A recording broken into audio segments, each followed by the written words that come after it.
Visiting card. آج کی کہانی کا عنوان ہے 0 وہ اپنے ایک دوست کے ڈرائنگ روم میں بیٹھے ہوئے تھے اور ان کا دوست دوسرے کمرے میں ان کی دعوت کے انتظامات میں مصروف تھا۔ وہ کچھ دیر خاموش ایک دوسرے کو دیکھتے رہے۔ کوئی بھی ایک دوسرے کو نہیں جانتا تھا، لیکن وہ سب اپنے میزبان دوست سے واقف تھے جس نے انہیں آج اپنے گھر میں پہلی دفعہ دعوت پر بلایا تھا۔ کمرے میں آویزاں ایک پورٹریٹ سب کو اپنی طرف متوجہ کیے ہوئے تھا۔ ان کی نظریں ڈرائنگ روم میں سجی ہوئی دوسری اشیاء سے ہوتی ہوئی تصویر پر آ کر رک جاتی۔ اس تصویر میں ایک نامعلوم سی کشش تھی کہ آپ اگر اس کمرے میں بیٹھے ہیں تو آپ اس تصویر کے علاوہ کچھ نہیں دیکھ سکتے، کچھ نہیں سوچ سکتے۔ ایک ماں اپنے بچے کو تھامے ہوئے دور خلاؤں میں گھور رہی ہے۔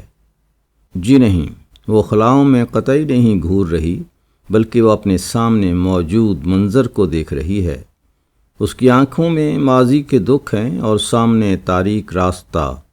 معلوم نہیں وہ کہاں سے آ رہی ہے اور اسے کہاں جانا ہے۔ ایک طویل سفر نے اسے تھکا دیا۔ وہ یہاں آ کر رکی اور اب سامنے دیکھ رہی ہے، لیکن اسے کوئی امید نظر نہیں آتی۔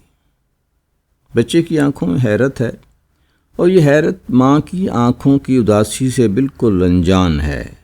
دونوں ایک ہی منظر کو دیکھ رہے ہیں، لیکن دونوں کا احساس مختلف ہے، کیونکہ دونوں کے تجربات و مشاہدات مختلف ہیں۔ کیا آپ کو معلوم ہے کہ یہ کون ہے اور کہاں سے آئی ہے؟ شاید آپ کچھ بتا سکیں۔ جی، مجھے معلوم ہے۔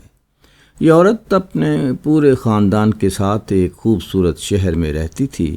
ایک دن جب یہ لوگ سو کر اٹھے تو معلوم ہوا خوبصورت شہر دشمنوں کے قبضے میں ہے۔ آگ اور خون کی ہولی کھیلی جا رہی ہے۔ اس کا پورا خاندان موت کے کھیل کی نظر ہو گیا۔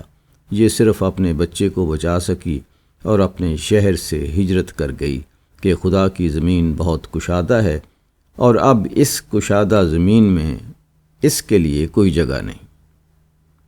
وہ سوچ رہی ہے کہ اپنے شہر کا جہنم زیادہ آسودہ تھا یا یہ جہنم کہ جس کا کوئی کنارہ نہیں، کوئی انت نہیں۔ آپ یہ دیکھ رہے ہیں کہ اس نے اپنے بچے کو کس طرح اپنے ہاتھ سے تحفظ دے رکھا ہے۔ یہ اس کا مستقبل ہے اور بچے کے ہاتھ میں کھلونا ہے۔ اس طرح اس تصویر میں 3 علامتیں ہیں: ماں، بچہ اور کھلونا۔ ماں ہمارا ماضی ہے، بچہ مستقبل اور کھلونا ہمارا حال ہے جو بچے کے ہاتھ میں ہے۔ شاید آپ سب لوگوں نے اس تصویر کے رنگوں پر غور نہیں کیا۔ پیلا رنگ جو پوری تصویر کو اپنی اداسی میں لپیٹے ہوئے ہے۔ عورت نے سرخ چادر اوڑھ رکھی ہے جس کا رنگ پھیکا پڑتا جا رہا ہے۔ بچے کے کپڑوں کا رنگ نیلا ہے۔ کیا آپ مجھے کچھ کہنے کی اجازت دیں گے؟ دراصل عورت اور بچے کے سامنے ایک شخص کو گولی مار کر ہلاک کیا جا رہا ہے۔ وہ شخص اس عورت کا شوہر ہے اور اس کا جرم یہ ہے کہ وہ اپنے وطن سے محبت کرتا ہے، لیکن وطن دشمنوں کا چراغ اس کے سامنے جل نہیں رہا، اس لیے اسے ملک دشمن اور غدار کہہ کر ہلاک کرنا چاہتے ہیں، کیونکہ اختیار ان کے پاس ہے، ہتھیار ان کے پاس ہے، وہ جو چاہیں کر سکتے ہیں۔ عورت بھی وہی منظر دیکھ رہی ہے اور بچہ بھی وہی منظر دیکھ رہا ہے۔ ان کے سامنے ظلم ہو رہا ہے۔ عورت کی آنکھوں میں دکھ ہے، ہونٹوں پر احتجاج ہے جو سی دیے گئے ہیں، اور اس نے اپنے بیٹے کو مضبوطی سے تھام رکھا ہے اور اس کا سر وقار سے بلند ہے، اور اس کے دل میں یہ عزم کہ اس کا بیٹا، اس کا مستقبل اپنے باپ کا بدلہ لے گا، اور عوام کو یہ سب کچھ اس لیے قومی نشریاتی رابطے پر براہ راست دکھایا جا رہا ہے کہ عوام عبرت حاصل کریں کہ جو صاحب اختیار ہے وہی صاحب اخلاق ہے اور منبع رشد و ہدایت ہے اور سچ کا علم بردار ہے، اور وہ جو جھوٹے ہیں ان کا یہ انجام ہے۔ آپ محض جذباتی ہو رہے ہیں۔ یہ صوفیہ لورن کی تصویر ہے، غالباً فلم مدر اینڈ چائلڈ سے لی گئی ہے۔ جی نہیں، یہ کسی فلم سے ماخوذ نہیں ہے، بلکہ یہ بہت بڑی پینٹنگ ہے جس میں آرٹسٹ نے اس کائنات کے تمام تر فلسفے کو بیان کر دیا ہے۔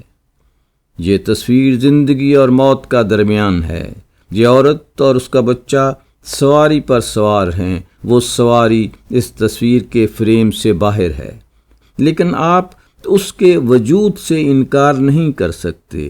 آپ کا مطلب ہے کہ وقت، زمانہ، خدا، آپ اسے کچھ بھی کہیں، وہ موجود ہے، اور یہ نامعلوم سے نامعلوم کی طرف جا رہے ہیں، اور یہ بیک وقت ہر وقت میں موجود ہیں، ماضی میں بھی، حال میں بھی، اور مستقبل میں بھی، اور یہ اس کمرے میں ہمیشہ سے موجود ہے۔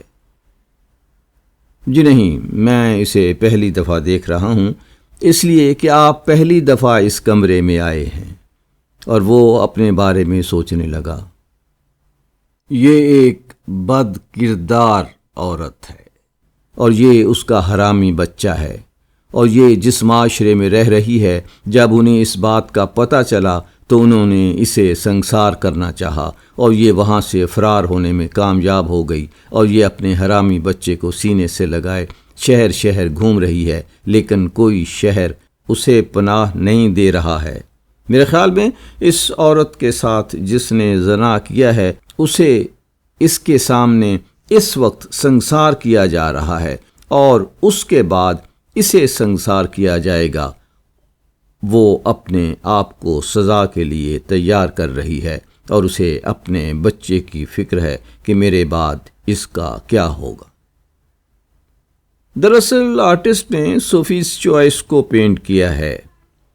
جب ٹارچر کیمپ میں اس سے پوچھا جاتا ہے کہ تمہارے بیٹے یا بیٹی میں سے کس کو ہلاک کر دیا جائے، تو وہ فیصلہ اپنے بیٹے کے حق میں دیتی ہے اور کہتی ہے کہ میری بیٹی کو مار دیا جائے، اور پھر وہ بے آواز چیخ کہ ماں ہوتے ہوئے اس نے کیا فیصلہ دے دیا۔ حالانکہ اسے معلوم تھا کہ وہ دونوں کو زندہ نہیں چھوڑیں گے، لیکن اب اس کا انتخاب اس کے لیے عمر بھر کا پچھتاوا تھا کہ یہ اس سے کیا ہو گیا۔ حالانکہ اس کے پاس اس کا جواز موجود تھا، اس نے بیٹے کو منتخب کر کے اپنے شوہر کو بچا لیا تھا، اور بیٹی کو مار دینے کا کہہ کر اپنے آپ کو ہلاک کر ڈالا تھا۔ لیکن وہ ماں تھی، اس کا شعور اس کے لاشعور کے انتخاب کو تسلیم کرنے سے انکار کر رہا تھا، اور یہ تصویر جس میں وہ اپنے بیٹے کو تھامے ہوئے ہے، اس کی شرمندگی ہے، عمر بھر کا روگ۔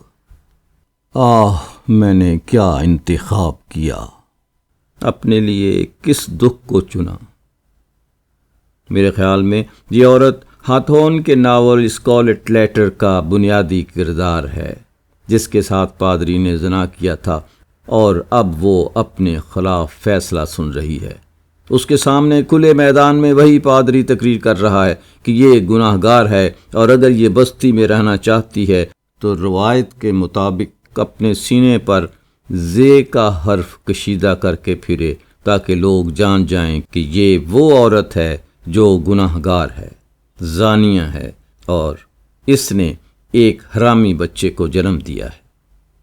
آپ سب لوگ بکواس کر رہے ہیں، دراصل یہ مریم ہے، اور اب وہ سوچ رہی ہے کہ دنیا کو کیا جواب دے، لیکن بچے کے کھلے ہونٹ اپنی ماں کی بے گناہی کی گواہی دے رہے ہیں۔ آپ خواہ اس معمولی تصویر کو اتنی اہمیت دے رہے ہیں، حالانکہ یہ ایک خیالی تصویر ہے۔